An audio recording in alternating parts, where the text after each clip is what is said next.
Il-Partit Nazzjonalista għandu soluzzjonijiet u jrid jara li żgħażagħ tagħna jmorru barra minn xtutna biex jistudjaw jew jaħdmu iżda jerġgħu jiġu għal futur isbaħ f'pajjiżna stess.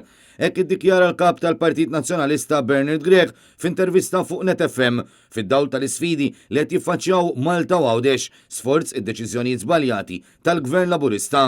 Gvern ġdid nazzjonalista mmexxi minni ikun qiegħed jara li dawk iż-żgħażagħ li jixtiequ jitilqu minn pajjiżna x'qataw qalbhom imorru fejn iridu jistudjaw jaħdmu imma jkunu jridu jerġgħu jiġu lura f'pajjiżna għaliex pajjiżna jrid jattirhom, jattira l-imħuħ tagħhom, jattira l-ħiliet u l-enerġija tagħhom biex huma stess ikomplu jinvestu ġenerazzjoni wara l-oħra fil-futur isbaħ għall-pajjiż.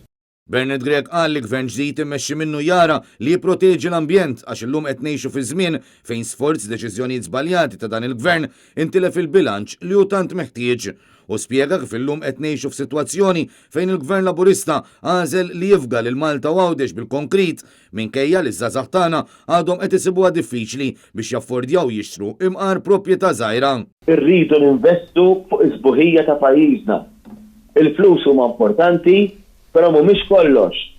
Id-djar u l-appartamenti importanti, però kulħadd minkejja li għandu bżonn fejn joqgħod irridu nifhmu li pajjiżna irid jerġa' jkun sabiħ. Il-kampanja tagħna, iċ-ċentri urbani tagħna li jkollna spazji miftuħa, ġonna u siġar.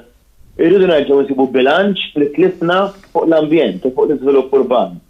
Mistoqsi minn Gabriel Mikallef, il-kap tal-Partit Nazzjonalista qal li gvern ġdid immexxi minnu jara li l-anzjani ma jibqgħux ikunu ntaxxati doppjament jekk jibqgħu jaħdmu.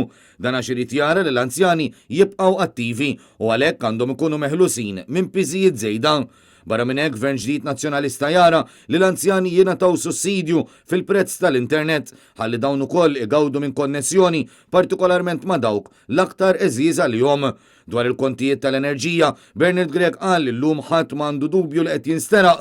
Madankollu Robert Abela qed jagħżel li jibqa' jisraq il-miljuni minn bwiet il-Maltin u l-Awċin. Minnaħa l-oħra gvern ġdid nazzjonalista irott lura l-flus misruqin għax irid ikun gvern ġust b'relazzjoni tajba miegħek. Barra minn hekk kompla Bernard Grieg, il-Partit Nazzjonalista jrid jara wkoll li kuntratti bħal tal-Vitals jitwaqfu mill-aktar fis. Dan meta pajjiżna qed jitmexxa minn partit li baqa' ma nbidilx minn żmien Joseph Muscat, tant li għadu qed jappoġġja politiċi bħal Edward Zammit Lewis u Rosien Kutajjar. Dwar l-abbozz ta' liġi li jitratta l-konsum tal-kannabis, il-kap tal-Partit Nazzjonalista fakkar kif bosta entitajiet fosthom Caritas Malta u l-Assoċjazzjoni ta' minħaddem esprimew it-tħassib tagħhom għall-aġla tal-gvern biex idaħħal din il-liġi. U kompla li l-Partit Nazzjonalista ikkonsulta ma' dawn u oħrajn fil-waqt li lesti kompli jikkonsulta u jiddialoga anke mal-gvern fil-waqt li appella lil Robert Abela u sħabu biex iwieġbu għat-tħassib tan-nies. Bernard Grieg fakkar kif 6 snin ilu il-Partit Nazzjonalista vota favur li l-konsum tal-kannabis ma jibqax qatt kriminali, kif ukoll il-kannabis mediċinali tkun aktar aċċessibbli għal dawk fil-bżonn.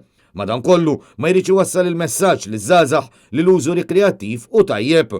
Il-kap tal-Partit Nazzjonalista sellem ukoll li żgħażagħ li bħalissa jiċċelebraw il-gradwazzjoni tagħhom fosthom biżjarat fid-Dar Ċentrali u qal li qed jieħu gost jiċċelebra magħhom dan iż-żmien sabiħ f'ħajjithom filwaqt li awguralhom biex ikunu parti minn soċjetà aħjar.